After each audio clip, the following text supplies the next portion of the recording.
working and growing the community together. In 2022, your radio station in under 88.4 FM turns 13. Hashtag 20 to success. Sikhumbule kuphakameni noThabo Samboti.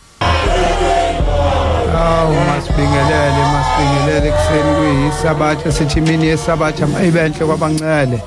Inanda 88.4 FM uThabo kaSambothi.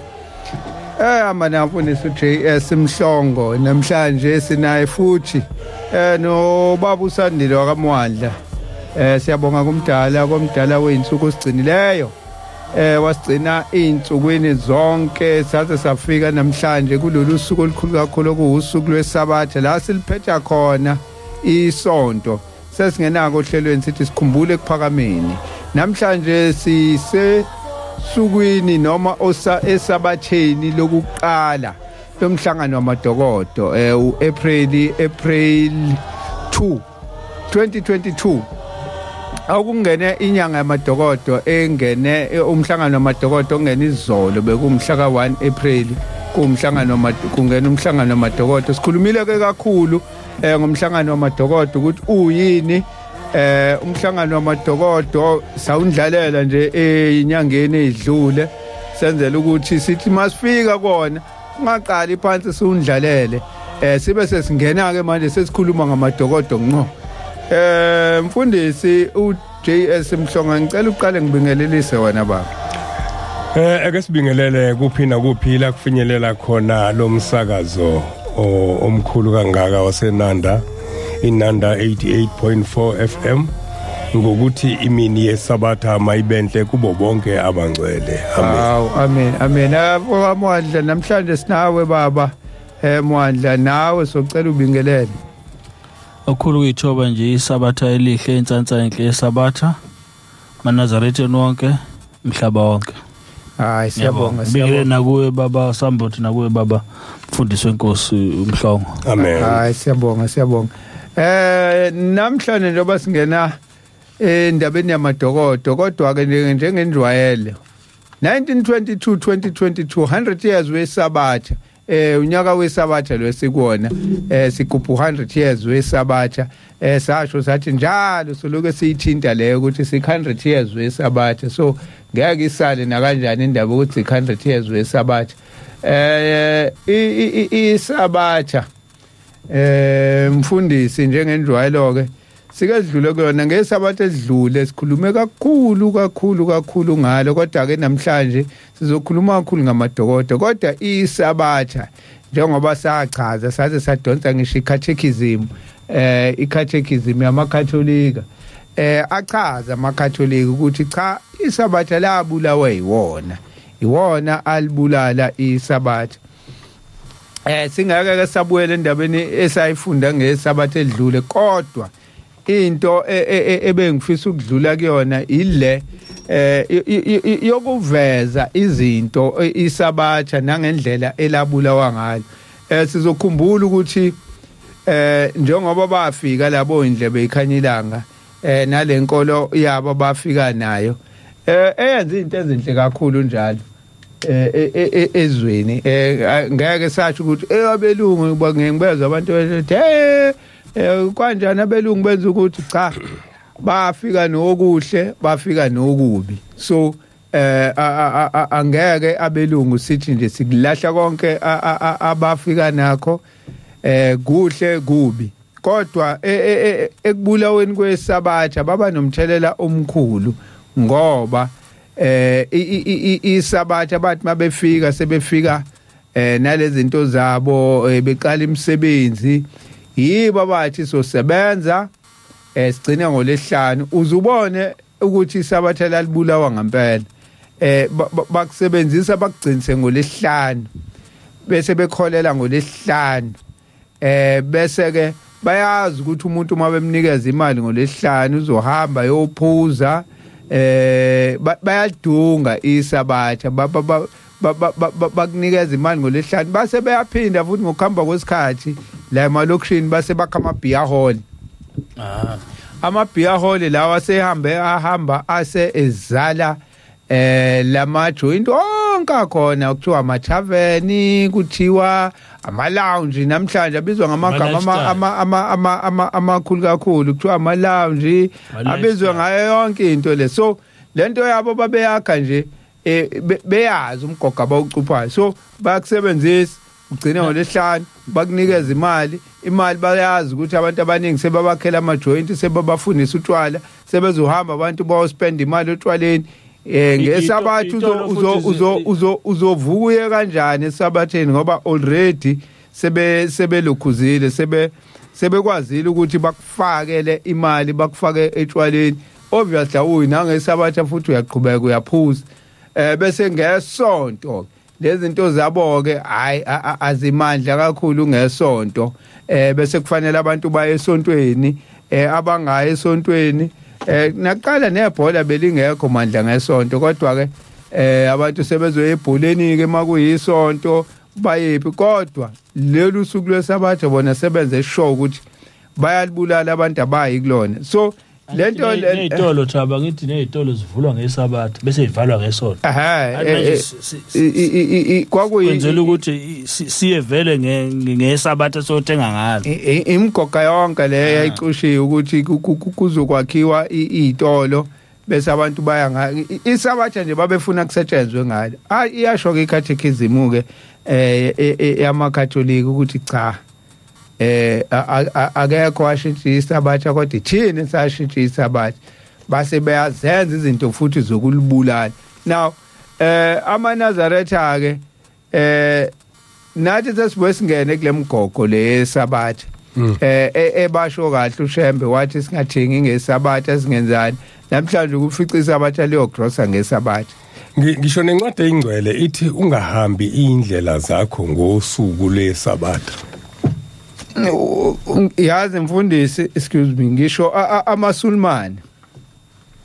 sithi awagcine le isabatha kodwa ayalazi isabatha kona lento ishona wayayisho ukuthi akufanele uthi mawungaphoqwe ilutho uhambe ngesabatha fanele uhlale ekhaya indlela ekuphoqayo kufanele ikhambise ngesabatha izinto ongayigwema yes bona abanayo abenzanga sifungo ke ngesabatha kodwa bayalazi ngoba nabo bayakusho lokho ukuthi cha isabatha kwenziwa kanje ngalo kodwa ke njengoba besisho ke besihlule endabeni yesabatha isikhathi manje u25:04 ekseni sise kuyilo ihora lokuqala lohlelo sesingena ke endabeni yamadokodo uma singena endabeni yamadokodo sesiyakhuluma nje akukhani nomkenenezo sengenze iphutha kunomkenenezo wethu la umfoka amadlala umjinto umfoka amadlala uhlale sikhola ngawo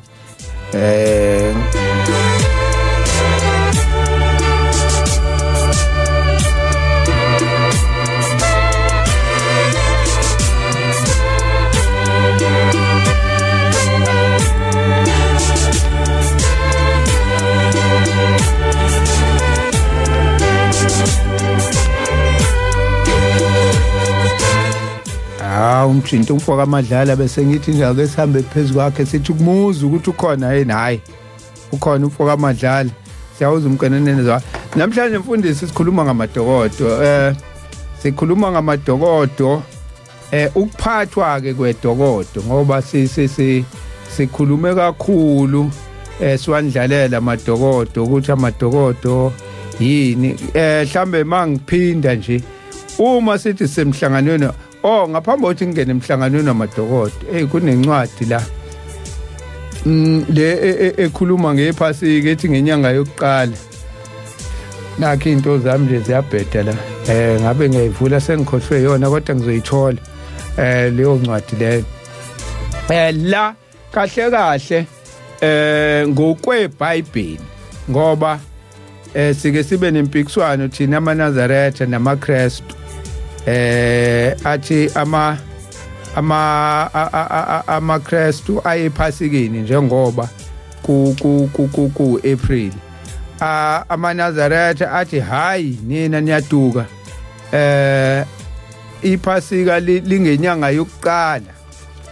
asuke eqinisileka amaNazaretha amayisho njalo bese ayikhomba inyanga yokuqala athi inyanga yokuqala uJanuary bese iphindi lahleka lapho amaKristu lapho wona abona ukuthi adukile ngoba wona ayephasikeni ngenyanga yesine kokunye kusuke kuyesithathu azabuza amaNazaretha athi nina umthethweni leli phasika leni kanti uJesu wafaka ngakhe ngoba ngenye omunye unyaka lingoMarch ngomunye unyaka lingo-April indaba ilana ke njengoba sithi iphasika ngenyanga yokuqala iphasika impela ngenyanga yokuqala njengoba siku-April nje senyangeni yokuqala ngokweBhayibheli noma ngokaNkulunkulu ngoba lezi zinto lezi esikhuluma ngazo zazenzeka le ngasenhla kwe-equator ngalena ke kwenhla kwe-equator njengoba kuyihlobo la kubusika ngale njengoba kuyintwasabusika ngala kuyintwasahlobo ngale so bona kunyaka imabe uqala le ko-Israel ko-Jerusalema ko-Gibhithe ko-Efesu ko-Thessalonika ko-Rome lebe kubhalwe ngabe eBhayibhelini imake kahle kahle kuqala unyaka ngoba ubukalwa inyanga kusetshenziswa inyanga njengoba kuthiwa inyanga the moon kubuye kusetshenziswe ilanga the sun so njengoba kuyilesikhathi ke manje ilanga selikhomba ukuthi kubona ngalese kuthwasa ihlobo ukuthwasa kwehlobo uqala konyaka unyaka uqala ukuqhakaza kwezimbali yonke into iyaqala njengoba isuke iqala kabusha isiqhakaza ihlahla ukuqhakaza izimbali kusho ukuthi isiqalo uyaqala unyaka njengoba nakuthina ngala uqala August September nala ngale uqala March April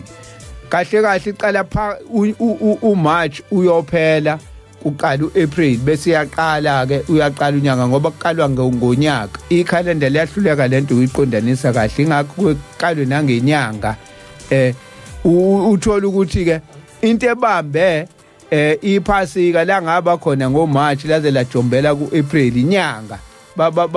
balinde ukuthi bayibone inyanga ukuthi hayi inyanga bese kuthiwa hayi ke seliyangena ke iphasika so kahle kahle amaNazaretha asuke eqinisile namaKristu asuke eqinisile kodwa kukhona lolwazi olushodayo ukuthi uma ukhuluma ngenyanga yokuqala ukhuluma ngani uma uphatha iBhayibheli awukhulumi ngoJanuary uma uphatha iBhayibheli ukhuluma ngoba lithi iBhayibheli inyanga yokuqala inyanga kaAbibi iyona leyo eqalwa ngayo unyaka so ngizama ukuqondisa leyo nto ukuthi ingabi khona lempikiswano kodwa uthola ukuthi abantu baphikisana ngento abangayazi kahle hle nabangakwazi ukuyichaza ekugcineni uthola ukuthi bobabili ba right akekho wrong ekubona kodwa indlela ababeka ngayo into ukuthi athi omunye wena wrong wena right kodwa bebe right bobabili kodwa manje bephikisana ngento abangenalo ulwazi kahle hle ngalo imfundisi njengoba singenake enyangeni yamadokodo thina la usuke ethi ushembe unyaka inyanga yamadokodo okuyinyanga yamadokodo uchaza ukuthini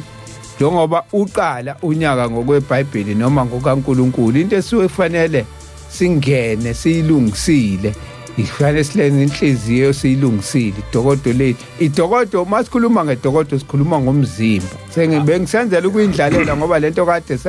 sakhuluma ngayo kwenzeka khona abangalalelanga uhlelo sikhuluma ngomzimba ake singene ke sigcile kakhulu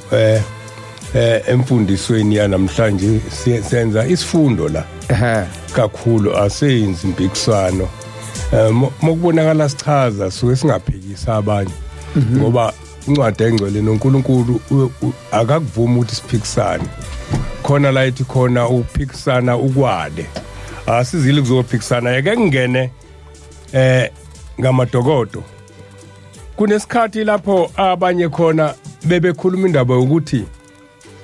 sisho kanjani semadokodweni kufanele masifika emhlanganweni wamadokodo umuntu nomuntu abe nedokodo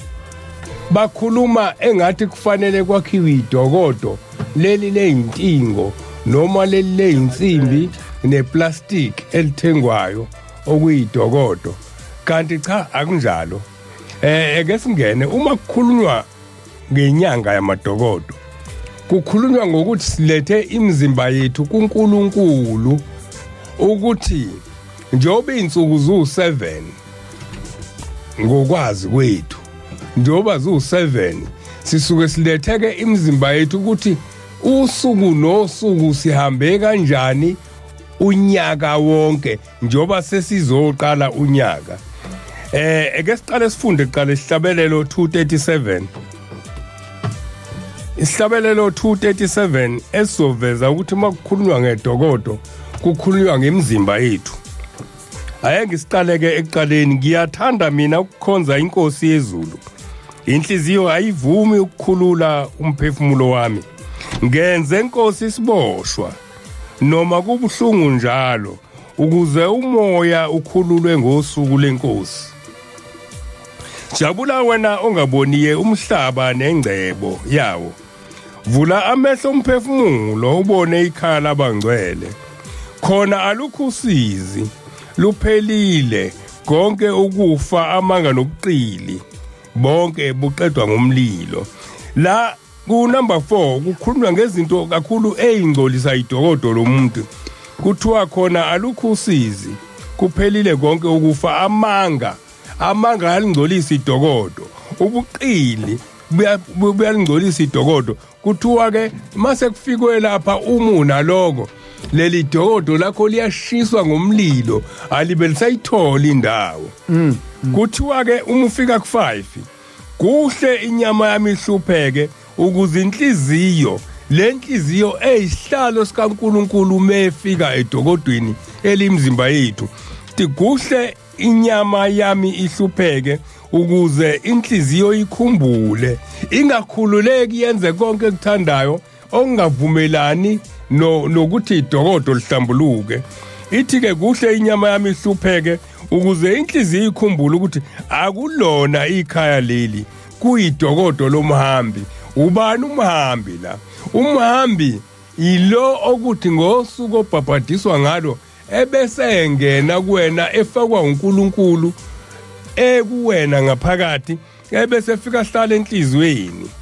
Bathi ke ukuze inhliziyo ikhumbule ukuthi akulo ikhaya leli, kuyidokodo lomhambi. Ngenye indlela kukhulunywa ngedokodo kesesilethile ngalomhlangano,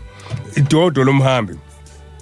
Ikhaya elimphakade likhona lifihliwe, inkazimulo edlulayo ebolayo engagculisi. Lifihlwe inkazimulo edlulayo ebolayo engagculisi umphefumulo. Umphefumulo ugculiswa into eyodwa.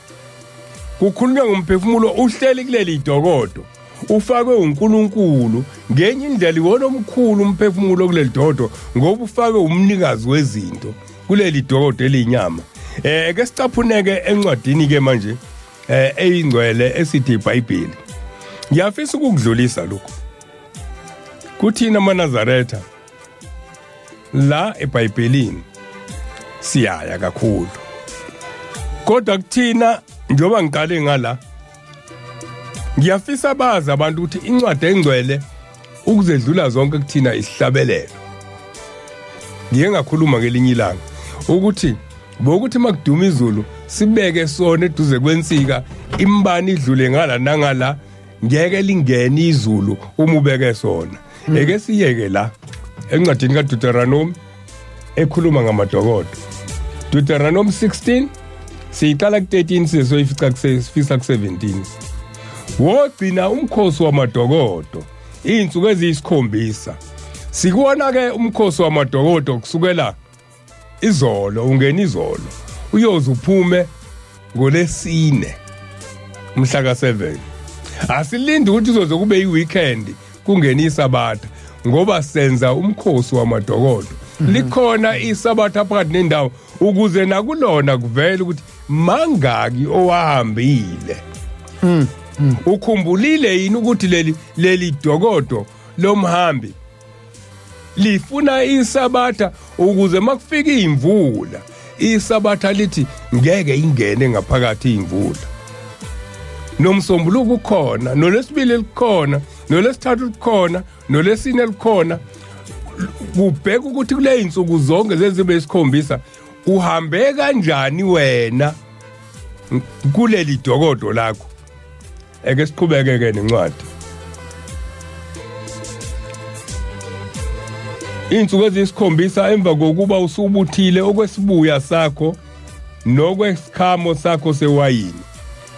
Kukhulunywa ngesikhathi kusatshalwa kama grapes nokunye ukuthi uma ke nesibuya konke okutshalile emasimini ngale nyanga kufanele njengoba siye emadokodweni sikuphathe konke, sicaphune onombila acaphune ngenkomishi kacaphuna ngenkomishi, onobhontshisi acaphuna ubhontshisi. Siyanako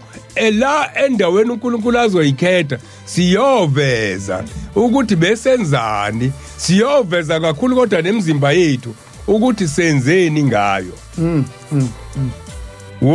Wename ngomkhosi wakho wena indodana yakho nendodakazi yakho nenceku yakho nencekukazi yakho nomlevi nomfokazi nentandane nomfelokazi abaphakathi kwamasango akho.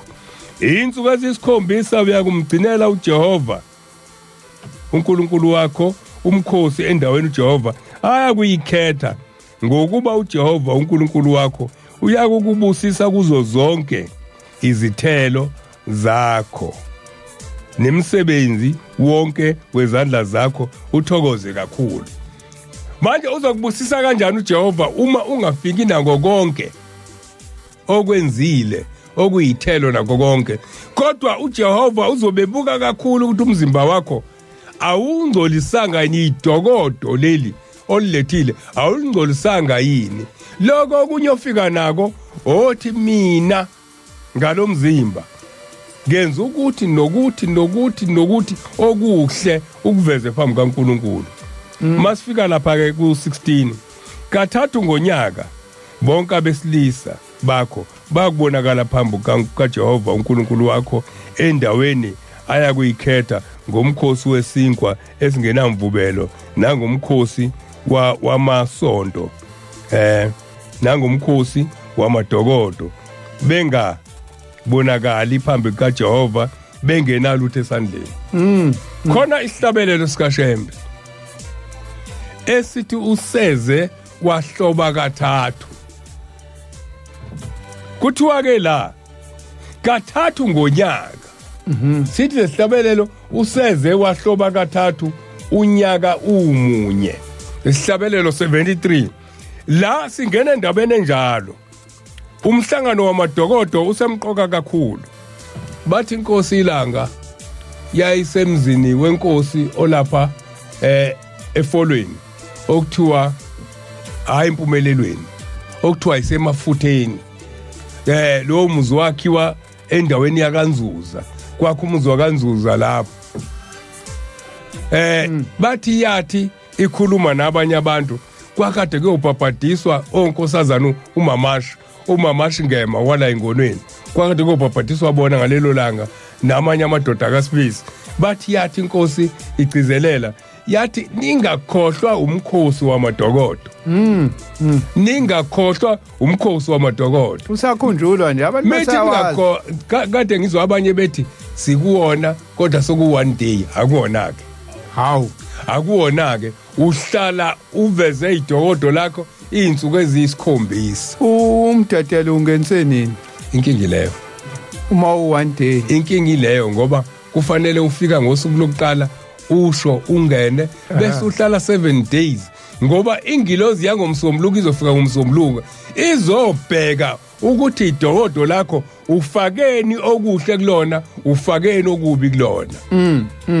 Manje mifika kusuku olodwa ngoba sekwenza kube weekend nje kusho ukuthi ke abungekho emkhosini wamadokodo akuwona lo. Hey kanjalo ke kuthiwa kathathu nasi lesihlabelelo 70 ba 73 sithi ngiyakholwa kuyise onamandla wonke kumdali wezulu nomhlaba nakumoya oyingcwele nakuyo ihamento yabangcwele yamaNazaretha nobudlelwane babangcwele baseNazaretha. Idwala elihle lamaNazaretha owazikhethela lona uJehova ngokulithanda kwakhe. Useze wahloba ngabo kathathu lomNazaretha phambi kwamazulu onke unyaka umunye. Kukhulunywa la ngoJanuary, ngoJuly noOctober. Kuthiwa ngomkhosi wesinkwa esingenamvubelo. Abanye abantu sebazi ukuthi isinkwa esingenamvubelo sidliwa ngoJanuary noJuly kuphela. Kodwa uOctober ingakho kuthiwa sawubona kuphakama sawubona Judiya ngoba ziyaxhumana lezi zinto. Ubabekephi abafowenu ababethunyelwe kuwe. Kuthiwa ke abesilisa bawubonakala phambi kaJehova uma singenisa umdedele. Abantu abahamba phambili kuthiwa umdedela ngene kuyayikhamba besilisa abafundisi. Ibona ababonakala kuqala kodwa basuke beza nemndeni yabo. Ingakho kuthiwa iza nonkosikazi, iza nendodakazi, iza nendodana, iza nomfokazi osendlini. Ake ngiqhubekeke. Ungaqhubeka Mfundisi, mhlambe awubeka umuntu osanda kufika kuleli bandla lokuthiwa usemadokodweni njengamanje seku1 day, noma umuntu ongelona iNazaretha nhlobo ukuthi yini umdedele makukhulunywa ngani. Uma kuthiwa umdedele kushiwo ngesiko lokuya kumesangweni kufike kuthandazwe. Mawuthandaza ukuthi uNkulunkulu konke ebenginako njengoba sengizongena emhlanganweni oyingcwele ngicela kusale la. uNkulunkulu ngicela ukuthi inhliziyo yami ingene nayo kulomhlangano ngingakhumbule ekhaya.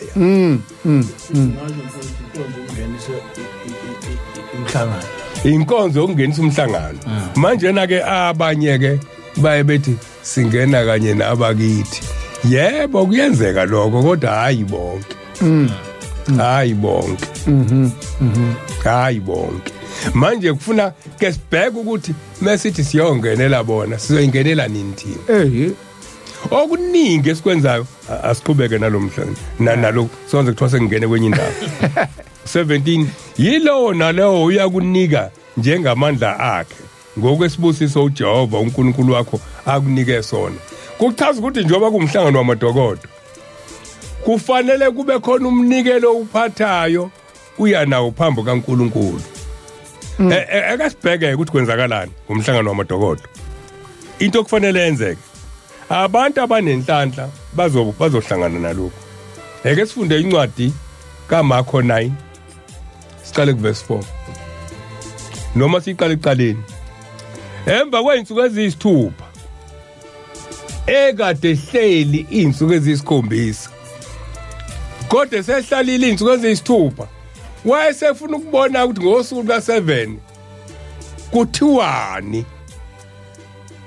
Emva kweinsuku eziyisithupha wathatha uPetro kusho ukuthi ngolika7 sebeqedile ukulinda ngoba bakhuphukela entabeni bafike bahlala izinsuku eziyisithupha.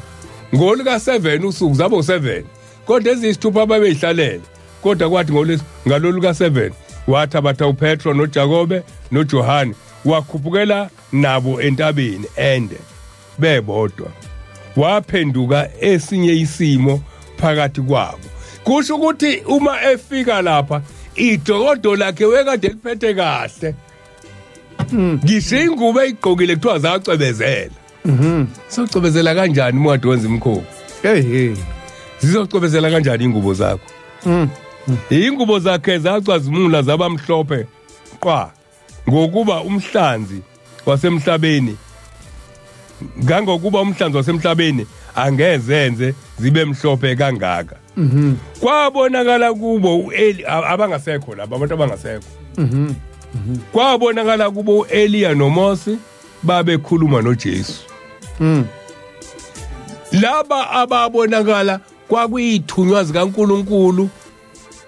ngenye indlela abayiphatha kahle. Abantu okwathi uNkulunkulu mebabuka mesebelele amathamba abo ngoba baliphatha kahle idokodo labo laseliyavuka. Ibona laba mokukhulunywa kuHezekiya encwadini kaHezekiya ngithi 33 encwadini kaHezekiya la kuhlangana khona amathambo. Ilapho ibona labo ke abavuka kwabuyela imsipha kwabuyela inyama yabo base beyabonakala bemnoJesu usathi ke le ndoda enye uPetro uthi Rabbi asakha amadokodo abe mathathu angazi ke noma uJesu wamvumela yini wangabona ukuthi laba abavelayo into yokuqala enzekile uJesu utheme ekhuphukela entabeni kwase kucazimula ingubo zakhe okukhombisa ukuthi idokodo lakhe lihlanzekile weseba nenhlanhla uPetro wesebona hawu laba sebeza ngoba bebona idokodo likaKristu elihlanzekile sebeyeza nabo bavuswa kwabaleleyo othulini lomhlaba bazoveza ukuthi bona awaba amathambo aye nomoya oyingcwele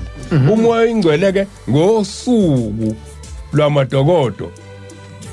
unyakazisa imsiphi namathela ahlangana amathambo bese kutshalwa inyama entsha bavuka laba bavuka beyibo becwebezela ilezo ncwadi ezikhuluma kakhulu ithi ke u4 kwabonakala kubo Eliya enomose bekhuluma noJesu wathatha uPetro wathi kuJesu Rabbi kuhle ukuba silapha masakhe amadokodo amathathu elinye libe ngelakho elinye libe ngelika Mose elinye libe ngelika Eliya wayengazi ukuthi uza kuphendula ngokuthini ngokuba babesaba kakhulu wayengazi ukuthi uzophendula ngokuthini uPetro kushuthi wabona ngalendlela esike sibone ngayo nathi noma esike sizwe ngayo ukuthi makukhunywa ngedokodo kukhulunywa ngaleli izinkinga uPetro wacabanga ukuthi ngoba sebela wacabanga idokodo lezinkinga kodwa idokodo elabonakala licwebezela la inguba ayigqokile zaba zinhle ngokwadlulele umzimba wakhe waba muhle ngokwadlulele eke siye ke kwesinye isihlabelelo sithi kuhle kangaka ekhaya lethu igolide nesiliva alithathi lutho ngenye indlela imzimba leso sihlabelelo isihlabelelo 132 sihlabelelo 132 leso esisho njalo le ndaba esiyikhulumayo yamadokodo eke ngiye esihlabeleleni sika 148 sihlabelelo 148 ngisazovula lese esu 132 sithi sisandinda wasimisa zabashiya bephuza samlandela uphungelihle uphungelihle simlandelelani simlandelela ukuthi uma kufika lolu suku lokuveza amadokodo ethu kunamathele iphunga lakhe kuthina manje na uma ubuye uyingcolise idodo lakho ulingcolisile alizozwakala iphunga elihle khona indaba engizongena kuyona hayi Mfundisi ungakangeni kule ndaba ake sithi kuyogwinya mathe ukuze siyimunyunge kahle nawe ungene ngomfutho kuyona leyo ndaba sisabuya nomfo kaMandla uvivile uvivile nje siyazi ukuthi uzothi masiqede leyo ndaba bese sikwazi ukuthi singene khona ake sigwinya mathe sithole isihlabelelo siyabonga oshawa yakalahla sizothi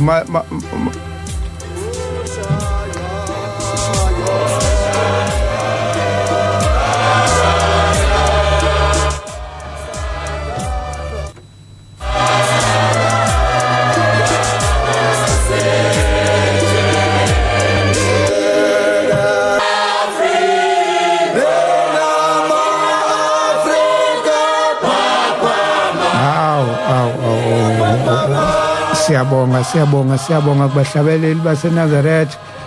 isihlabelelo lesi esithi oshawa yakalahlwa noma idokodo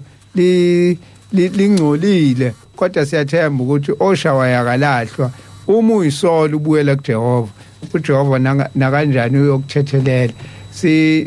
sinoNkulunkulu onjalo Mfundisi uNkulunkulu othi uyathanda abantwana abayisolayo uyathanda abantwana abayisolayo ayikho 45 uyathanda abantwana abayisolayo ngakho oshawa yakalahlwa makangaziteli le ncwadi engike ngaye ebengiqale ngakhuluma ngendaba yenyanga yokuqala ekhuluma ngenyanga kaAbibi ngingaze ngikhohle size singenele kokunye size sifeceleni bekuthi Deuteronomy 16 verse 1 lothi gcina inyanga kaAbibi nilenze iphasika lika Jehova uNkulunkulu wakho ngokuba ngenyanga kaAbibi uJehova wakho wakukhipha eGibhithe ebusuku inyanga kaAbibi ke yiyo inyanga yokuqala le ekukhulunywa ngayo eBhayibhelini Mfundisi ungaqhubeka nale ndaba le obuthuza nayo ake ngibongeke ake ngiqale ngifunde lesihlabelelo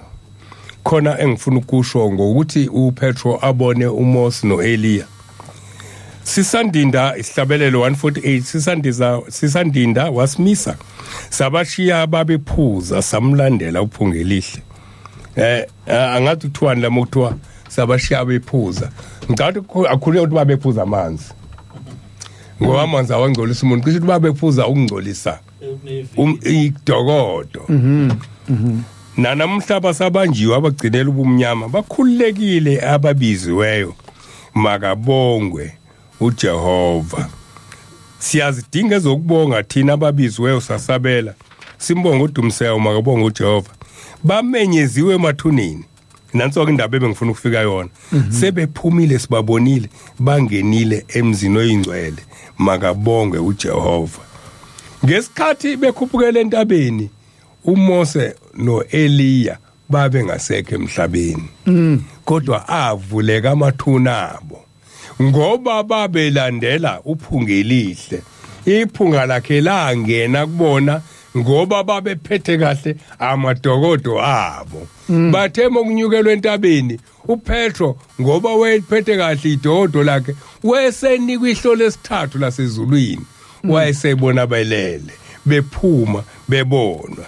kuthiwa ke la bamenyeziwe emathuneni sebephumile sibabonile bangenile emzini oyingcwele makabongwe uJehova lolu suku ke lwanamhlanje usuku lokuthi ngempela uma kukhona abakithi abahlele ihlahleni abahleli kubantu egazini sihambe siyobacelela namhlanje ukuthi abangene emzini oyingcwele abangahlali la sichama khona egcekeni la khona ngelinye ilanga senza yonke into ebheke eceleni mabahambe baye emzini oyingcwele okhazimula ngaphezulu kwelanga nenyanga ngithe khona indaba ke ngizoyifunda yokungcola komuntu khona into eshuwa abantu kuthiwe isoka lamanyala isoka lamanyala yabona igama elilandelayo amanyala ngenye indlela ubusoka kunenyala phakathi kunenyala phakathi eke sifundela intshumayelo yenkosi ilanga le ngelinye ilanga emzini wasekuphakameni ngiyiqala itholakala kwabanazi incwadi kuqala ku45 indinyana ka16 sizobona gcina kiphi indini ke nginixoxele indaba embi bekukhona lapha ekuphakameni insizwa engumNazaretha inomfazi wahlala lo muntu wagula wafa ngesikhathi inkosi ixoxa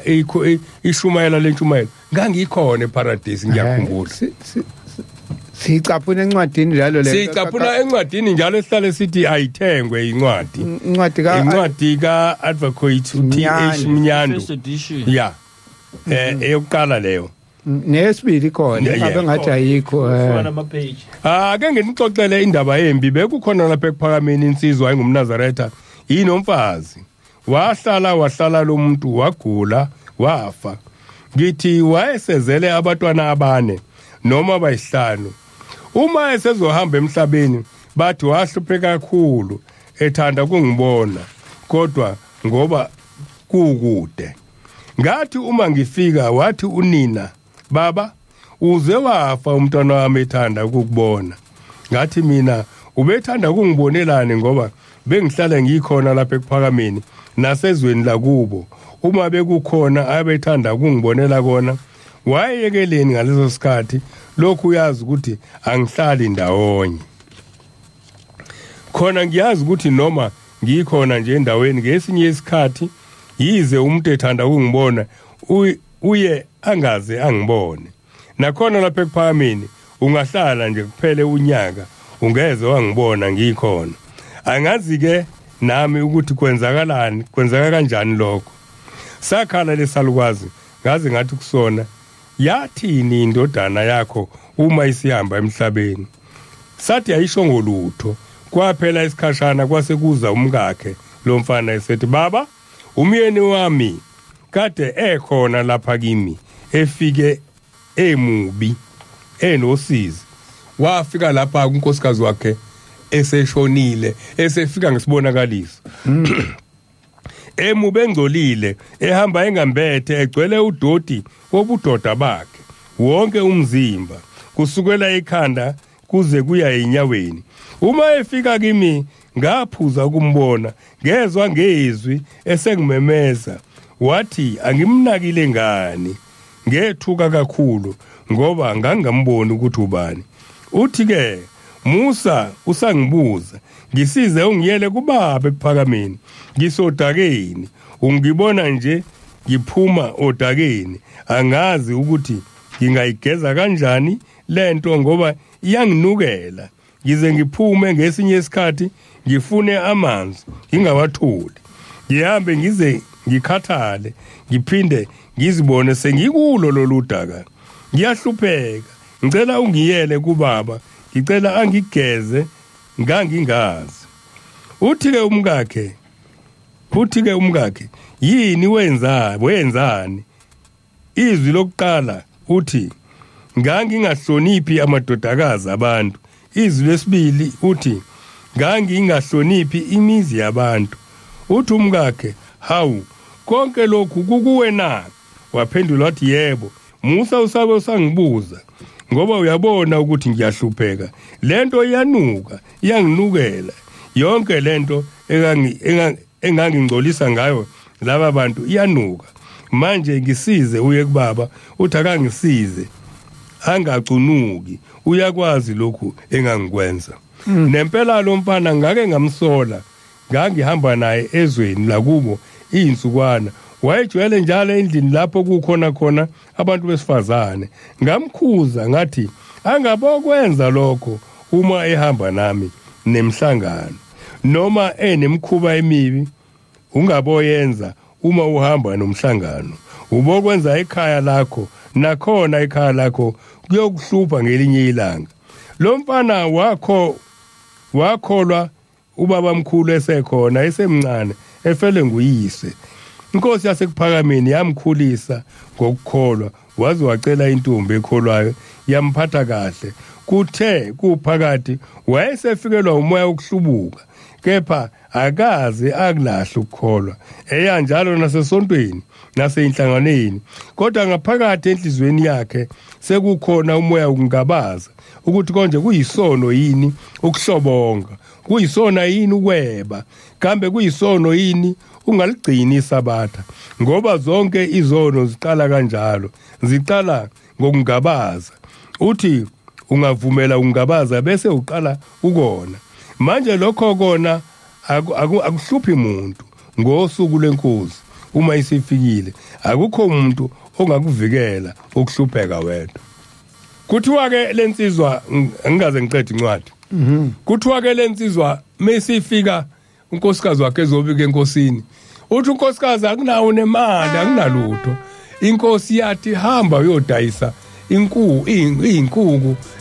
ekhaya, ngoba wayengenambuzi, wayengenankomo lo muntu, ngoba konke okwakhe wayegcinele ukuhamba ehlobonga. Abantu abazidini ukuhlobonga, ubusoka, ehambelala nezingane zabantu, wadlula einganeni zabantu amantombazane, eya nasemakhosikazi nabantu elala nawo. Kwakuyileli soka kuthiwa yisoka lamanyala, kanti kwabusoka bubodwa. Uma abantu bengezophelela kuwena, uyawungcolisa umzimba wakho oyidokodo likaNkulunkulu. Lensizwa ke wahamba kunkosikazi owayenganakiwe. Namhlanje kukhulunywa namadoda ayilolo hlobo, ahambe hlobonga, athi mase behleli ndawonye bekhuluma, athi mina angidlulwa lutho, abanye bathi angidlulwa skate. Sokugcineke namhlanje sokhona abangadlulwa ngisho na blue. oshele iketa shele namadoda kube kuyindoda angazi ukuthi kugcina sokungcolo njani lokho okwamanyala impela ongasadlulwa sketi ongasadlulwa bhlukwe konke kuyena kuyafana hayi ikona ke lokukhuluma esikukhulumayo ukuthi lo muntu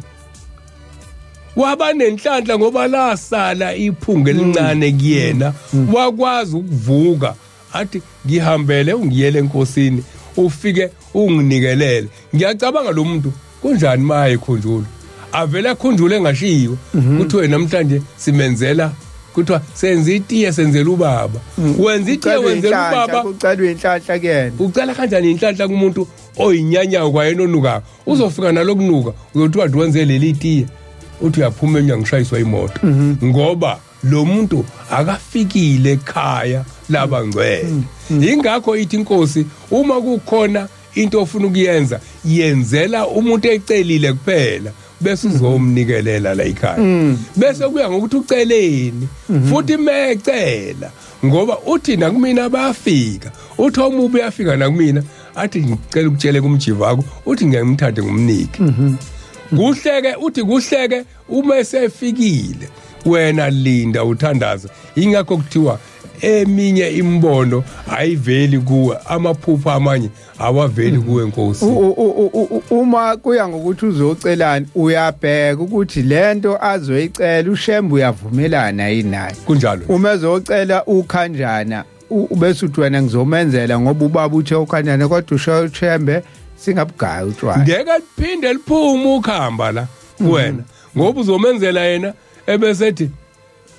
phuzani phela nani uma ulethe ukhamba kumuntu kuye kuthiwe khipha ubuthi izingane zakho zoqala ikhipha ubuthi zikhiphela umkhulu wazo zogcina sezizidakwa ngoba sevumelile lo savumela kanjani kunje kuthina asingasoli ingane zethu ezidakwayo asiyisole thina ngoba senza ukhanjana senzele obaba mkhulu ngithe elinye ilanga sisathanda ukwenza inkomo zobumba kwakugcwele inkomo ezibayeni namhlanje abantu basenza ukhambana namhlanje uphuma esabatheni ingane yakhe ibihambe yophuza utshwala musu kusola yona sola wena ngoba wena wenza ukhanjana obaba mkhulu bakho bajabula basebethi kule ngane phuza wena ngoba sasiphuza nathi asitshelwanga ukuthi utshwala bubi nalo sekholwa usenza utshwala pho ihlabelana ingane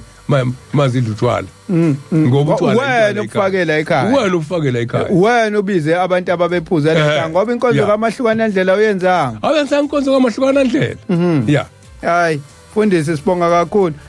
mfoka Mandla emgodleni wakho ngiyacabanga ukuthi nawe khona okuphethe ukukhuluma ngamadokodo lawa esiphezulu kwawo sengiyovela nami ithuba malivela ngoba kwasiza Mfundisi ukuthi lento uthi asiyiqalele ngalezi inyanga ngoba kulilodwa isabathe emadokodweni ngeke sikugoqe konke yabo so ndoba sasiyiqalelela nje namhlanje sesizoyithi gaqa phezukwayo ukuthi sihlale phezukwayo amadokodo sihlale phezukwayo sesiwachaze kakhulu mfoka Mandla angibonga ithuba kubaba Sambothi Nkosi nabalaleli benanda umfundisi useyindlalele ngokukhulu okudephile ngokukamoya nami ngiqhubeka la umfundisi esayibambe khona so isihloko engisinikiwe namhlanje noma engiza naso etafuleni sikhuluma ngama soul ties ama soul ties noma kuyisilungu sozama ukutolika ama soul ties uselapho ngoba usuvele wayiqala ngesilungu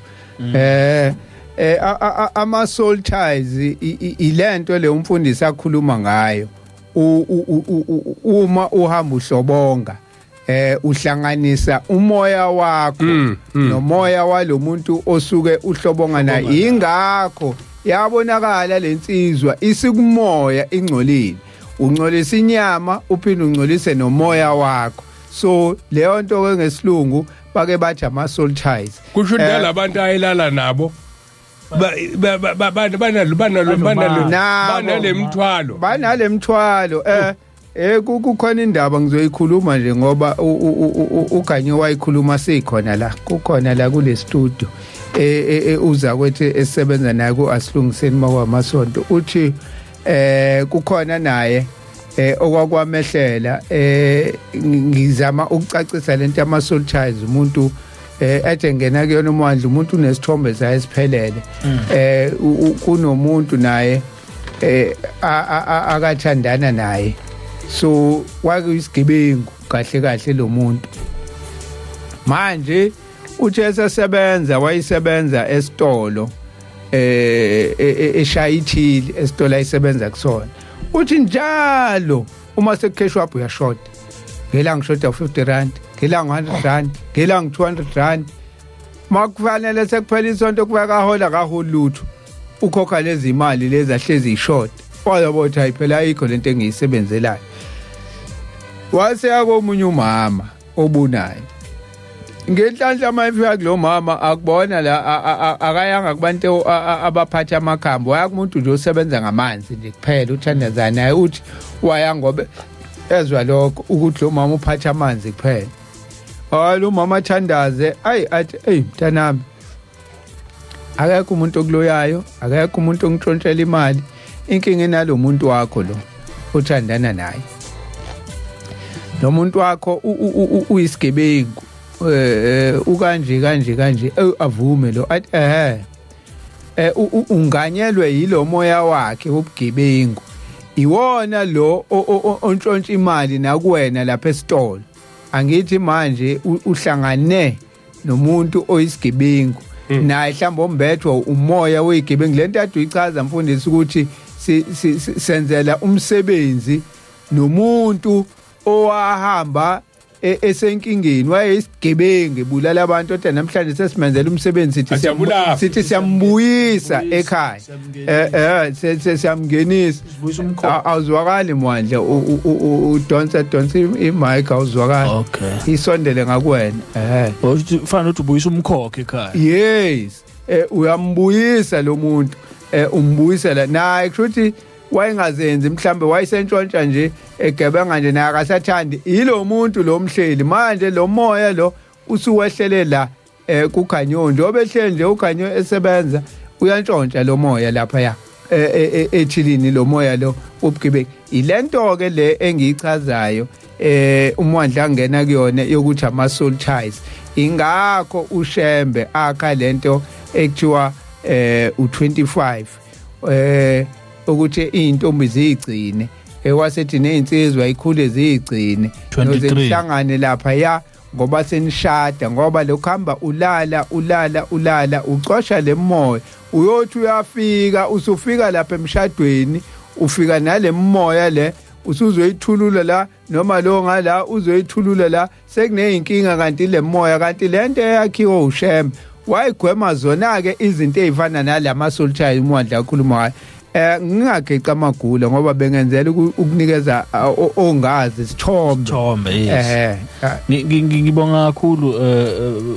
Thabo nakuwe Mfundisi so nje ubuyingalela nje uyihlaziya kahle ngicathi nabasilalele basithola isithombe ungacishe uthi mhlawumbe ufana njengomuntu wengemwe wenganywe ithunzi mhlawumbe ngazi noma kuzozwakala yini kanjalo kunjalo ngoba yazi nje badusasho nje Thabo ukuthi abantu baye bahambe kubantu abacathi bazobasiza ngisho udlule endaweni ngasemfuleni ekhona nje mhlawumbe eduze nasendaweni ezihlala abantu uyayumangala abantu bebuthene khona kukhona athi uyobahlanza izithunzi noma athi uyobakhipha amabhadi isikhathi esiningi kusuke kuyiyo lama soul ties izithunzi lezi ezisuke ngamabantu ngenxa yokuthi nakulombuso esikuwona waseBhabhiloni uyayivuna into enjengalezi angithi ke nje uselapho emfoka Mwandla lo muntu ohlolayo kodwa akakutshela isikhathi esiningi ukuthi lento akayikhomba inkinga kuwena uzothi uthakathiwe uzothi kuukuthi lo waba nenhlanhla ngoba wakhomba kuyena ngqo ukuthi lento nangu wena nalo umoya okwengamile. nanku umoya okwengamile so wasaqhubeka nalomuntu lo moya uyagcolisa ngezindlela wasemusisela amanzi wathi akogeza ngayo uthi ngempela wathi emva ukuthi ageze ngamanzi nje abusisiwe iyahamba lento ngoba naye ufike wayivuma lesolchayi so iyaqashuleka isolchayi kwazongena kuyona egcineni yes cha nje uza nayo nje baba shuthi lana uma beyichaza ngoba ukhona udokotela khona incwadi engeke ngayibona la Thabo ethi njengoba uchaza ukuthi iyaqashuleka khona incwadi eyabhala uDr. Bernard Jordan ethi Breaking Soul Ties and Generational Cases okusho ukuthi siqabula izithunzi lezi ezikwengamayo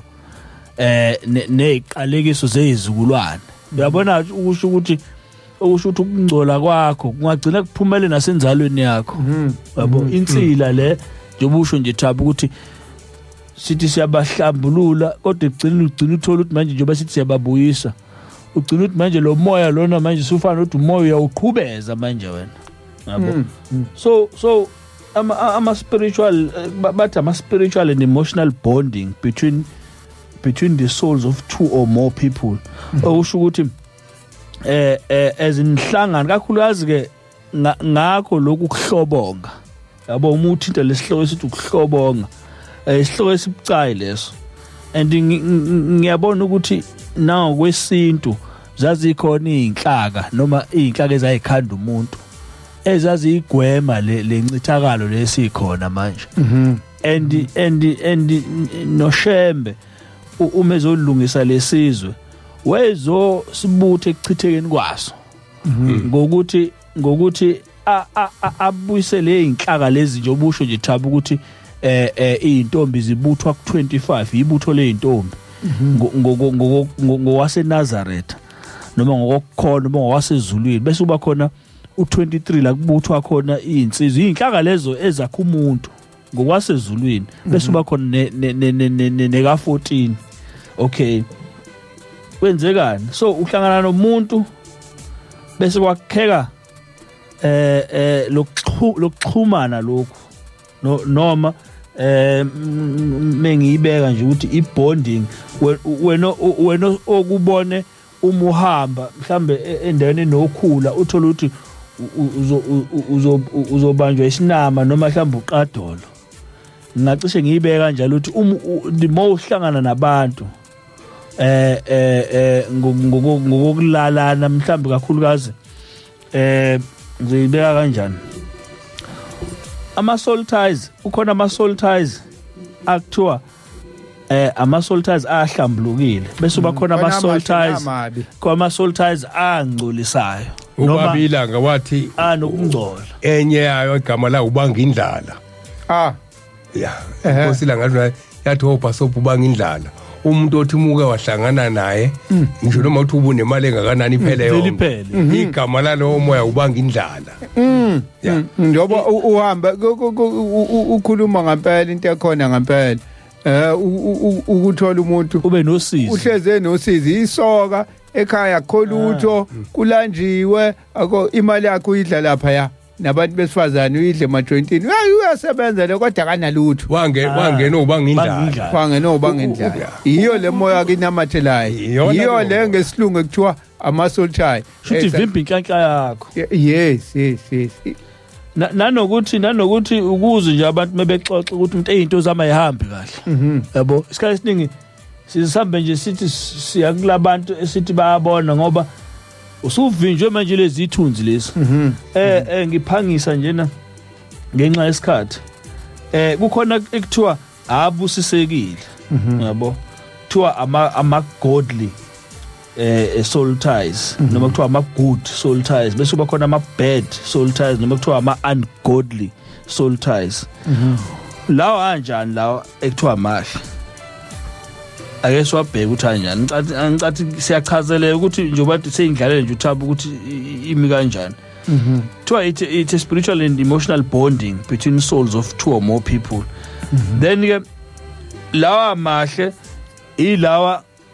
ukuhlangana kwabantu kubusisekile ngokomshado kaNkuluNkulu lokuhlangana lokho bathi lokho ke kugodly bese ukuthi lawa angekho good uthola ukuthi manje mengenze isibonelo nje iyo la kade esho umfundisi uthola ubusoka lobu uthola umuntu uyazenzela nje akomthetho obubusa wanelisa inkanuko zenyama iyo ke la and leyo nto leyo lawo ma soul ties ngoba usuka wenza ivumelwano sikhathi uqonywa intombi wenza isivumelwano nayo yokuthi niyothandana kukhona ke nento eyingozi la mfundisi loba kuthiwa soul tie ayithi uthanda ngokomoya umuntu momthanda athi umuntu ukuthanda ngenhliziyo yami yonke sohlukaniswa ukufa ngeke sihlukane ngeke ngimthande umunye umuntu ngaphandle kwakho yabona abantu mabesesathandweni bekhohlisana benziwa inkanungo bakhuluma baze bakhuluma izinto abangazi ukuthi bayayibopha ubopha umoya wakho ubopha nalo walomuntu nayo ke inkinga la ifika isuke khona ngoba usuwakhe isivumelwano nalomuntu senihlukeneke naye oyazi umuntu ngahlukana nobani kodwa manje ngihlale ngimkhumbula ayithi wathi niyohlukanisa ukufa nayishadisa lapha yaphansi kwesihlahla nayishadisa lapha ya enanihlangene khona kumnandi kunjalo lezivumelwano sifana nalesibopho esenziwa umfundisi uma esenza lapha eThempelini esethatha isandla sibeka phezulu kwesandla esesibekwa phezulu kweBhayibheli esenza lapha egameni leNkosi usuka enza umfundisi lento ekuthiwa isoul tie uyanibopha ukuthi bani kuthiwa sisenzoba nyamanye isho njalo incwadi yabase Efesu 5:31 nekaMarku 10:7 ithi ngenxa yalokho incwadi eyodwa le Efesu 5:31 no Mark 10:7 ithi ngenxa yalokho umuntu yakushiya uyise nonina anamathele ku ngakhe labo ababili bayakuba nyamanye nekaGenesis futhi uma uyibheka thaba u2:24 isakhuluma ikhuluma so lama soul tie ayenziwa lapha emjolweni ayingozi ngoba iyo lawa enza umuntu athi yazi ubani nje akuvumi ngimlibala leyo nto ingozi ngisho sengena emshadweni ngithi ngiyalapha ama-ex uShembe wenze lento ekuthiwa u25 ukuthi ningaqomi wabamba nangala inhlanhlathu ngoba uma usungene emshadweni awuzange uze uhluka wathembisa lo esenihlukene na wathi uzehlukanisa ukuva sithando sami ngeke ngimthande omunye ngaphandle kwakho usungena emshadweni usiyabuya leyanto ubumkhumbule lo wamuntu ngoba wayenza isivumelwano naye manje ngihleka abafowethu ezinani la e-studio ngoba nikhuluma ngo-ex awazi ukuthi u-ex usushaye kwelinye iqembu ubushaye kwelinye kanti u-ex lo yazi umuntu u-ex kuyena ungathi umsusile kanti usudlala ngo-ex wakho wesibili udlala ngowesibili u-ex ngamazibona sifaka u-ex awuphinde ubususe langcola iphepha ufana nomuntu ongasavotile wena u-ex wakho ulahlekile uhamba nephepha elilodwa uyovotela iqembu elilodwa ufaka u-ex wakho manje umuntu akiphele uno-ex ayiphele le nto kodwa kulabo ex okuyena obhalwe kuwena ngaphakathi yilowa uqala noma uthi walidabukile kodwa iwona ex wakho uyena umuntu wakho ke lo ikhona ke lento namfundisi ukuthi ngoba nenza ivumelwane kufanele enye into oyikhohlwa leyo masuya lapha kobhabhadiswa mhlawumbe mase kuthiwa vuma bese ungakuthathi njengento eyinkinga lokho kanti ikhona okuzobuye kukukhiphe la kukholele la kukhona ke futhi uthola ukuthi thaba uvumanga wakufihla ukuthi manje lento igcina ikubopha lento ngiyimalanga uzothi umuntu selongangena eNazaretha into zami nje zashintsha zangahamba kahle uthe ufika futhi khona kwakhona la phakathi eNazaretha abathi kufanele kungenisa abadala kufanele wenze ukuthi uyokwenza ezinye ke ivumelwane futhi zemoya eziyinkinga ngaphezulu kwalesiya owawusenze nalo muntu wakho ngoba lezi kosuzenza ulanda imoya ongayazi zihamba negazi phakathi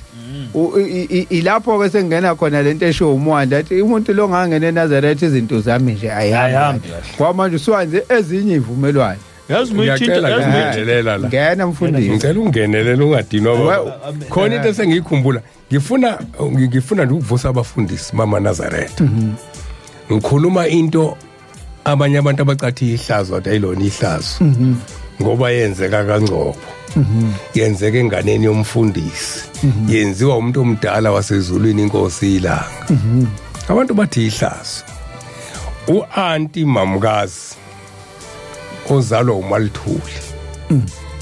uma uzohlanganiswa ngakusasa ukuhlanganiswa ke umshado wasesontweni ophelele ngomthetho kaNkulunkulu uphelele njengoba kuthiwa ukuhlanganisa isoul tie sokuboshwa kodwa isoul tie ngasesidini elihlambulukile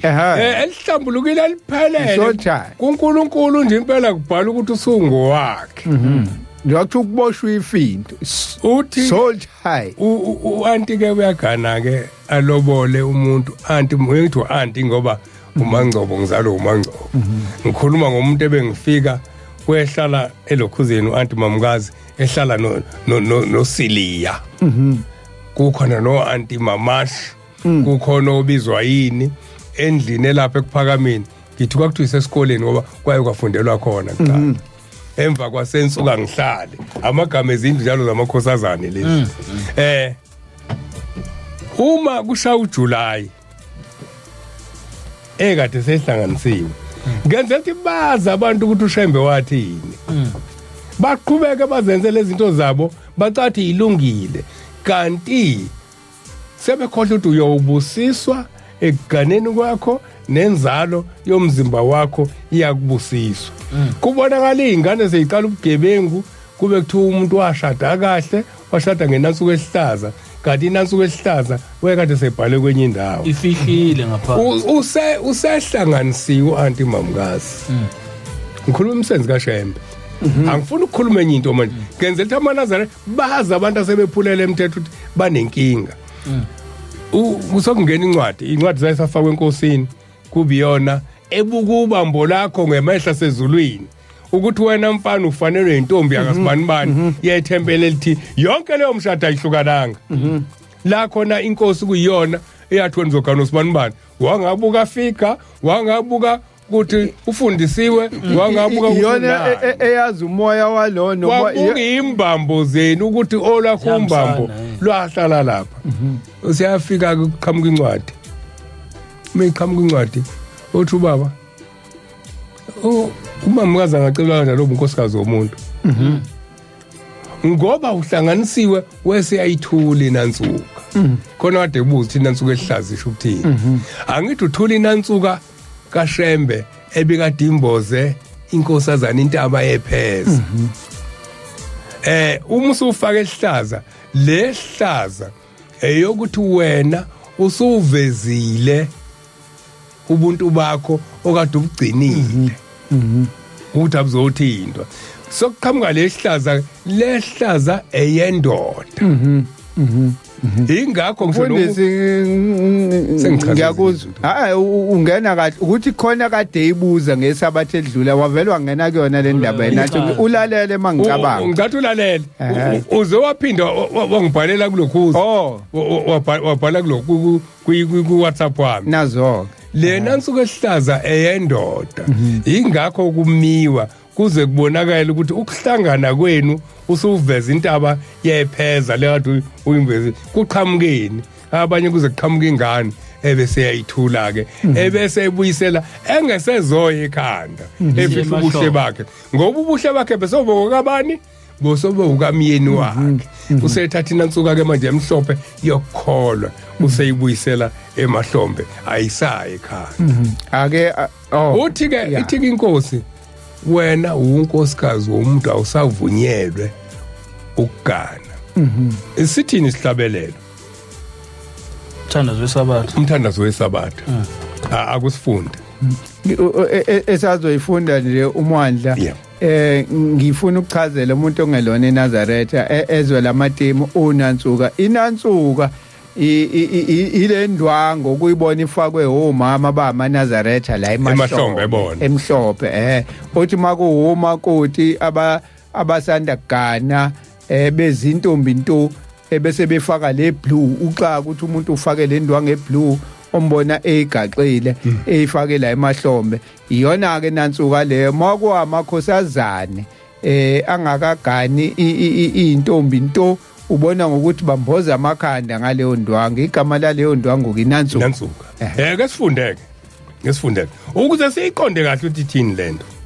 uNkulunkulu akakunike wena ndodana yami inhliziyo yokulalela izifundiso zikayihlo zokuthi ungamkhubekisi umakhelwane wakho entweni yakhe lokho kusho kungukuthi ungaboyifisa ukufisa kukodwa akushiya ukuthi ungaboyithatha ungaboyifisa intombi eseyiganile omunye umuntu isono esibi leso kangakanani ke kuyithatha kuthiwa la ungaboyifisa akushiya ukuthi esishadile esiganile omunye umuntu ingakho ngiveza ukuthi uanti mamkazi kwathi wahlala unjalo uhlale wazowahamba emhlabeni esemdala engayimbethe nansuka walalela umthetho wenkosi yasekuphakameni ukuthi wena ubambo lakho ilowa muntu ungowakhe manje umuya komunye umuntu kuzokonakala baningi ke abantu abanjalo abasazomiswa ngoba uthe eseganile eceliwe kwenziwa yonke into komunye kwaze kwenziwa ngisho kwesintu kubo wahamba esizulwini ke kuthiwa uma uke wagcotshwa insoyi insoyi isifungo sokuthi kusho ukuthi ngesizulu insoyi kwakuyikona kuhlanganiswa ukuthi usube kumaka insoyi yupende ongasuki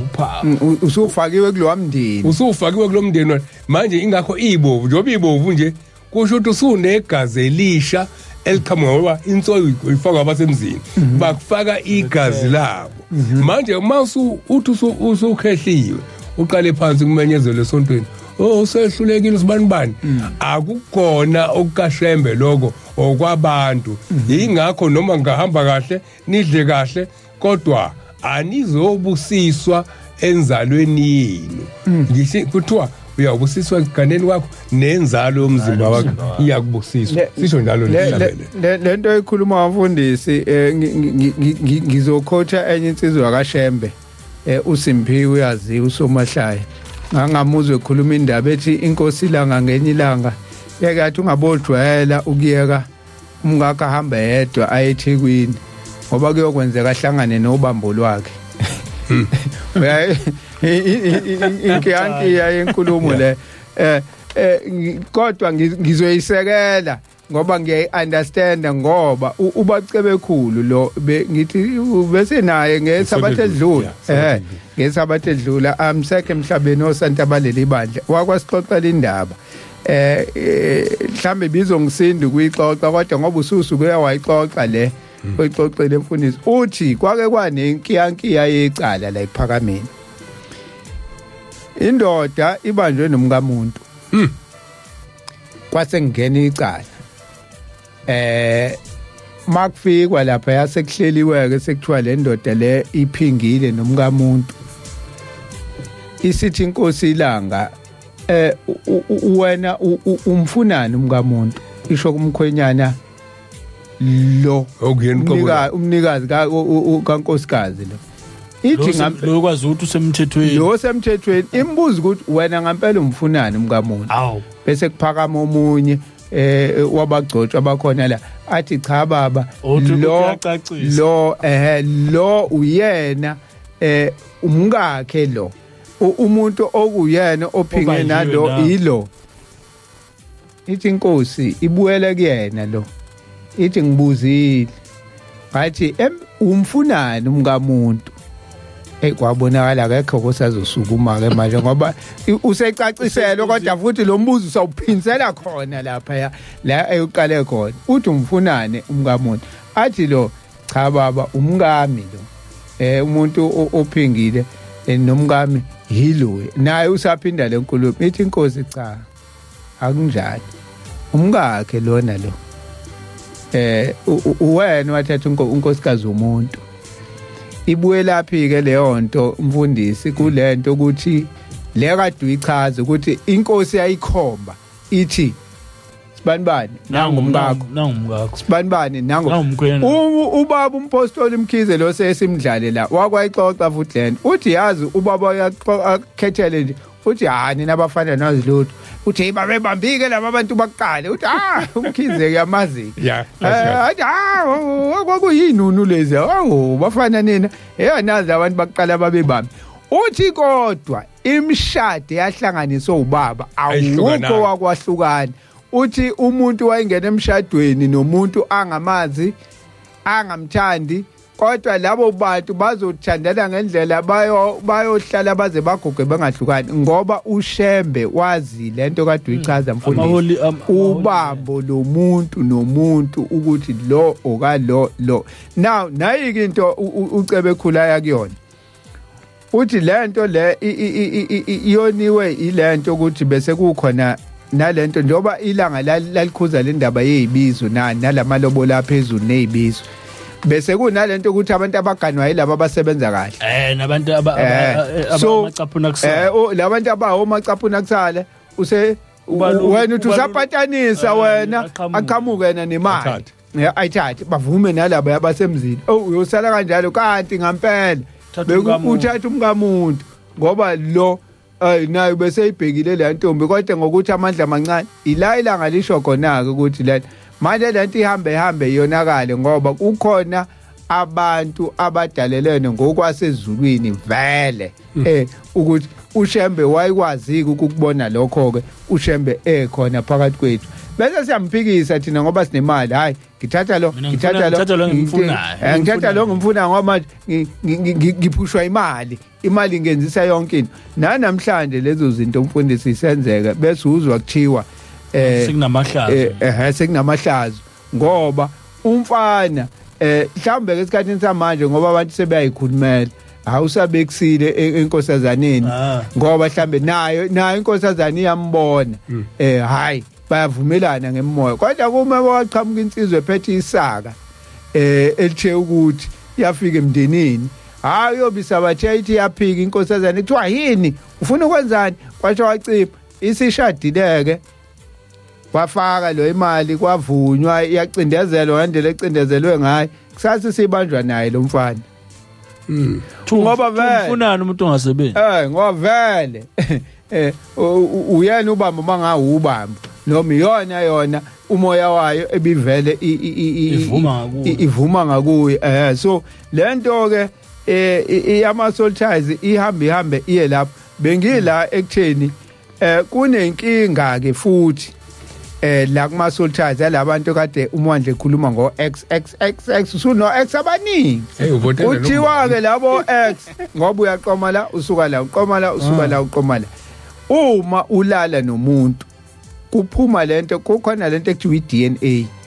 iDNA isikhathi owesilisa eshiya ubuntu bakhe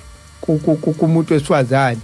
ushaya istembu kukhona lento ekuthiwa iDNA ephuma ngala kwesilisa efika isalele ngale leyo nto iyohlala ayisuki kufike nomunye ashiye eyakhe iDNA kufike nomunye ashiye iDNA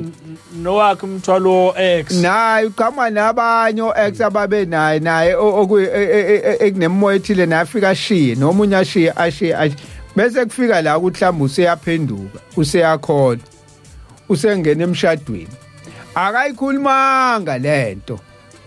nangesikhathi yongena emanzini akazange ayikhulume lento ukuze phela kuqashulwe lamasoldiers lezi ibopho lezi ayikade enosofa silahlane abayinqwaba manje labo sofa silahlane banamathele lento ke bathi ke ochwepheshe ke ngokwesayensi siya ngokwesayensi ke laba bake bayibone ngokwesayensi lento bathi lento iyahlupha ngoba lo muntu iDNA yakhe isuka ilimele bese kulimala nomoya wakhe umoya wakhe ulimele ulinyazwe ile moya le inqwaba lokhu kwenza umuntu uyashintsha nje kanti manje kuvuka lo moya nje bayashabela ukuthi bathi multi character bani bayibize ngamagama yes onama character ngafana ngizosho une split personality split personality lo muntu ke manje bathi ukabe nenkinga angakwazi ukuhlala ebudlelwaneni obodwa ngoba usaba nalama DNA ayinqwaba umoya wakhe dontsha ngapha nanga uqoma manje ashiye emva kwenyanga noma ezimbili usiyashiya futhi unganeliseki lento sike siyibone kuma celebrity kakhulu uwenze nje khuluma ku TV I once had the ex ngisho emshadweni umuntu divorce I once had the ex ukuthi useshade kathathu useshade ka4 akunankinga nje kulabantu bako TV yabo nje into nje hayi ngahlala lapha hayi ngashiya lapha kade ngibuka i-podcast kuDineo Ranaka ku MacG ekhuluma leyo nto ukuthi wahlukane ukhuluma ngokuthi njoba kuvalwe izikole izingane zakhe unobaba bengane abathathu izingane zakhe zonke zisavakashe kulo ababa wengane yokuqala ubaby daddy number 1 zonke zizosuka bezovakasha baby number kodwa uhlala nenye indoda futhi yena endlini ahlala uyabona nje imese yenzeka la kulabantu akuthiwa usaziwayo and futhi yenziwa ama celebrity Thabo ikhanda isithombe sokuthi iyona nto lento ayinankinga ayinankinga yabona umbuso waseBabylon ukuthi ubungozi bawo manje uchaza bamuza kanti ohlukaniswe uyamchaza ukuthi hayi way right gabi nje yilo muntu nje yabo o straight how useyabuza kuMacG pha ngoba waye straight nahlukaniswa yini naye hayi uyabona lesahlukaniswa ukuthi uyabona ngithi sibange nje ukuthi mhlambe ngithe ngifuna ukushintsha amakhethini wathi uzowashintsha kanjani amakhethini ngoba mina vele sengiwathengile amakhethini endlini manje yabona umuntu esimama wena uthanda ukuthi uyasho wena uthi kwakuyindoda straight stable nibanga indaba ukuthi nje ukulokhuza endlini yabo so leyo nto iveza lento esengizama ukuyichaza ukuthi kuthi umuntu onama ex la amaningi akuvuma hlala ebudlelwaneni noma indoda ingamphatha kahle akusavumi noma ingamenzela yonke into sihlale sizwe leyo ukuthi ubeshadile indoda ibimpela akaneliseki ngoba manje lento isiyajwa and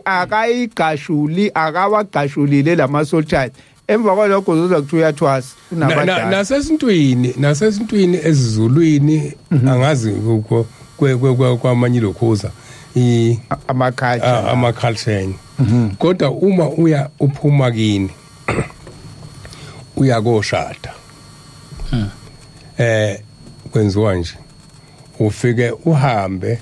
awufike ungene nje emzini iqala kunesiko lethu kusesihlahleni esihlahleni usuke uyakolungisela ukuthi konke obukwenza ngale kusale la esihlahleni kudliwa khona la uhlambuluka khona abanye uyafika nalomuntu obuthandana naye ngakini afike azodelisa amehla delisa inhliziyo usesihlahleni angathi ungene ngiyobona ilokhuza ama divorce engaka nje umuntu ungena ephelezelwa abafana bejola nabesikoleni kungene emshadweni ubamemile baze bacule ngangazo ngala endoda liyacula kuthiwa angazi iyalobola ubani kwakho khanjiswe izini emzini lapha iyalobola ubani iyadlindwethu bashayi lento izakazi babantshela ukuthi niyalobola ni umuntu wethu lo manje la esihlahleni ilapho ke la efika hlale khona kuphekwa khona kwenziwa yonke into khona kufuna lo muntu uyafika lapha ufanele umuntu ongena ethempeleni oqala ukathandaza namhlanje abantu uthi nje ngosuku lokuqala sikhuluma naye izalukwazi lapha khona ke le eyenziwayo leyo ukuthi ethi umuntu uqala ekuthiwa uzoqala umshado wesintu bese ephuma ekade shaya isidwaba lapha iveyile bese ephuma ke kuthiwa isidwaba isona yona into angena ngayo la ekhaya uma ungaveli ngana vela ngene ngeveli aqede isidwaba uma usifaka usukuchaza ukuthi wena uzoba unkosikazi wesintu namhlanje abantu benza incaba imshado mixed imshado manje ikonke kodwa kuqala sona isidwaba uyaphuma ngakusasa kuthiwa sekuya kodwa iveli usekhumula isidwaba ubengaqali ngani ngeveli ongcono agcine ngesidwaba kufana nalento Mfundisi yalomshado njengoba kade usho ukuthi lokhu ukuhlanganisa umshado ophelele mase uyokwenza lo wesintu usuhlanganiswa yiphoyisa lenkosi elidakelo ehlela lapha ligoqela imboza liyabuza ukuthi uyamthanda na kanti lokho akade kwenziwe umfundisi kusho ukuthi bekukuncane okukhulu yiloko esekwenziwe lo muntu ongakholwa nhlobo oyiphathela imithi uhleli lapha ubekelwe nebhodlela lakhe ubekelwe nebhodlela lakhe uyiNazaretha ndela ngikhuluma ngomuntu ongelona iNazaretha ngiyiNazaretha mina uhlanganisiwe umfundisi usahamba siyakwenza lokho ekuthiwa kwenziwe ekhaya kodwa noma ubekhona umvangeli noma umfundisi noma umshumayeli umuntu ozogcina ngezwi lokugcina kuzoba yiphoyisa ezobuza ukuthi uyamthanda na lento ama-soldiers hawu sesiqale sahlanganiswa sontweni sase saqeda sasazofika la iphoyisa lenkosi ilona manje sazobuza lo mbuzo engade edlela ugavini hawu ifana nalento ayishoyo umfundisi ukuthi ungena ngesidwaba kodwa ngakusasa sekuyovala iveli futhi ukuthi iveli inkulu kwekunesidwaba makunjani siphethe thabo lapha ama-non-alcoholic beverage ama-non-alcoholic wine angikwazi mina ukuthi kuba kanjani namakhekhe lawa ezinto zesingcolisayo uyabona leyo kuthiwa iwayini kodwa ayinabo ayinayo awudakani igama la iwayini uyabona inkinga le ngayikhuluma la ngelinye ilanga ngathi bangajabula nabantu emshadweni noma ekhaya nje ngithe ngiyikiki ezintsha sha ngiyibeke obala nje ngipheka ukudla okuhle kulokudla okunamagama engingawazi bese ngiphakele ikikini bangadla abantu akekho manje na yini entweni enkulu kanje kaNkuluNkulu bese sizwe isidle into enegama eliphambene inkomo midle emngceleni igcina ilithathe igama yebo kukhona ngeke ngabona omama eThekwini bethenga zona ikiki lezi befaka amazambane bedayisa kuzona abantu bangavuka ukuthenga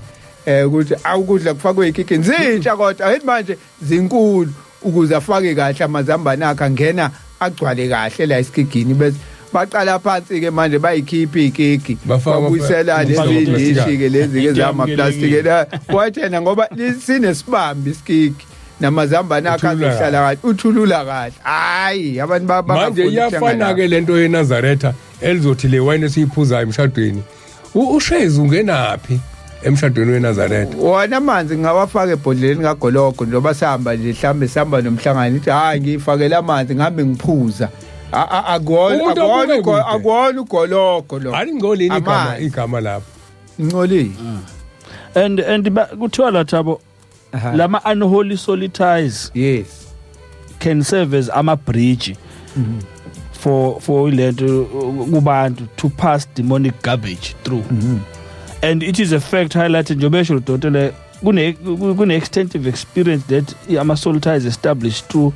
ungodly sexual activity are the prime entry point for the demonic spirit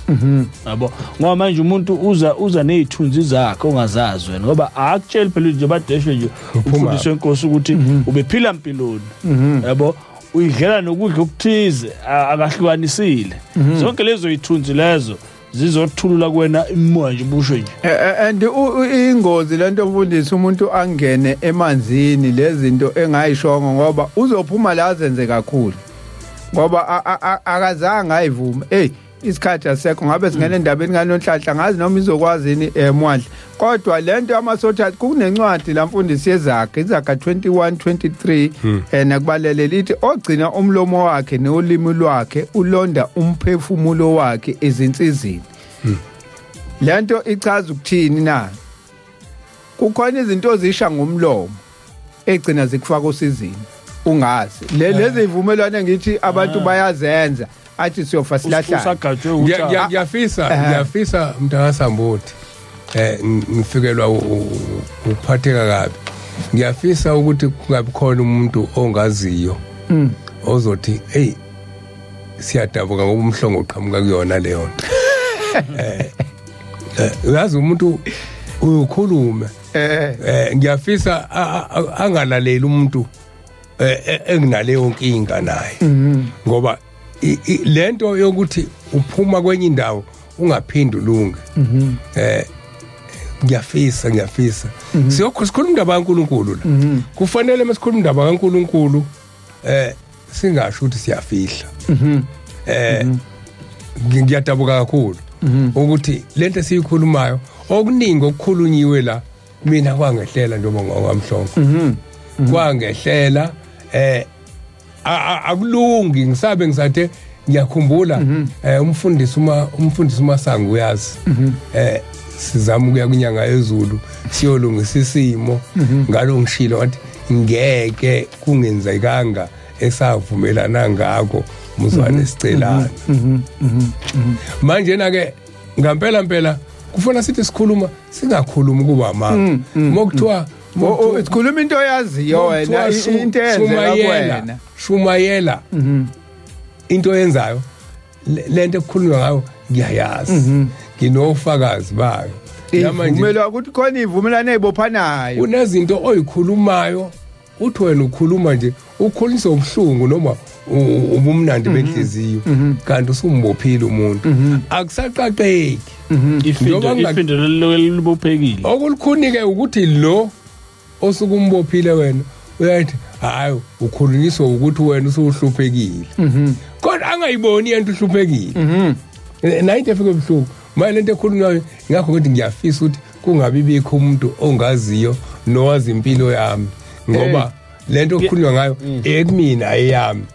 Ngibuye nendaba kaSamson ukuthi uSamson ngathi wawiswa yiwo lamasolitizer ilezi ibopho lezi ngoba inkosi la ngamichaza indaba yaSamson ukuthi wethi noma umNazaretha kodwa athanda izintombi zabaFilisti bamaFilisti kodwa lezi intombi lezi zingasifuni isizwe sakhe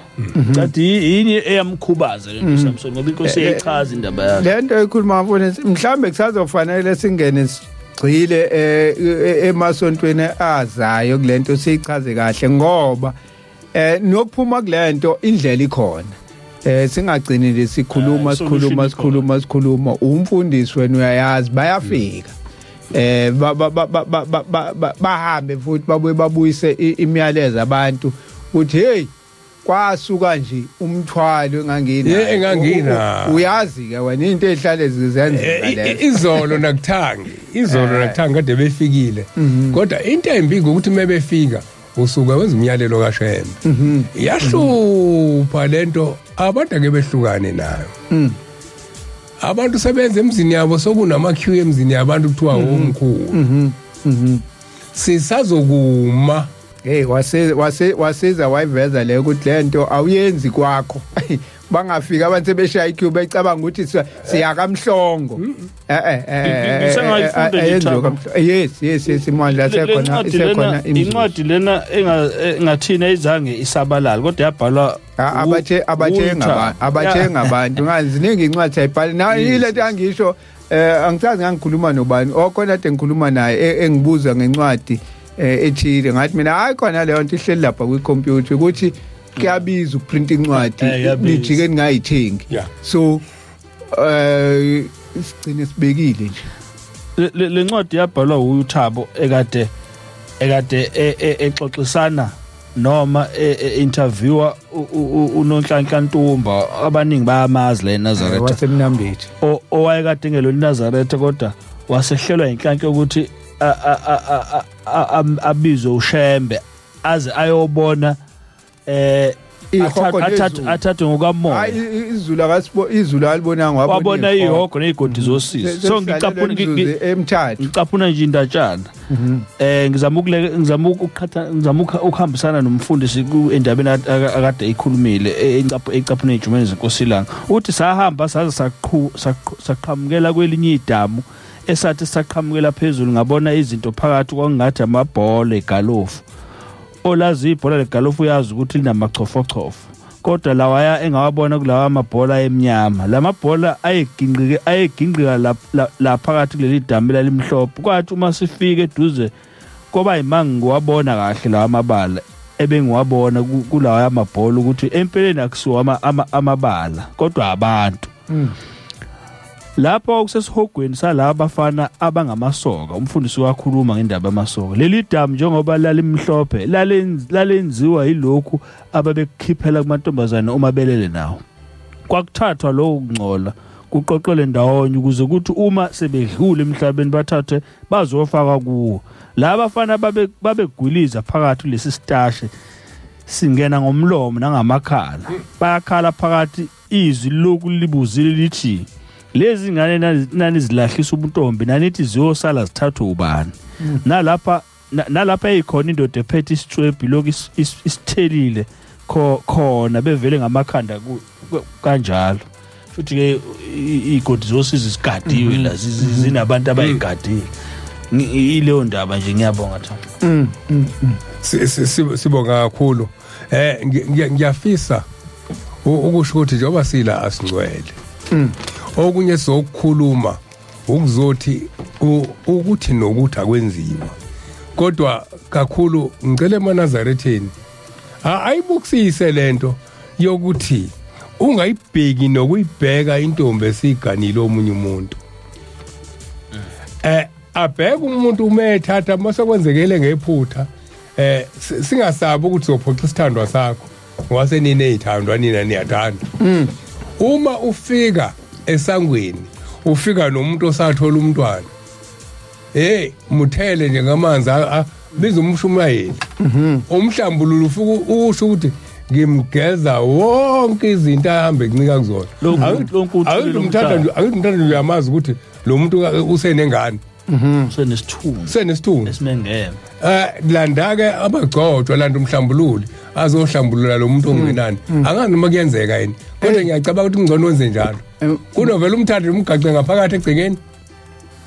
Mfundisi isikhathi sesihambile ngicela sivalelise esishini nami singavalelisi lapha ku Facebook sinogugu Mdunge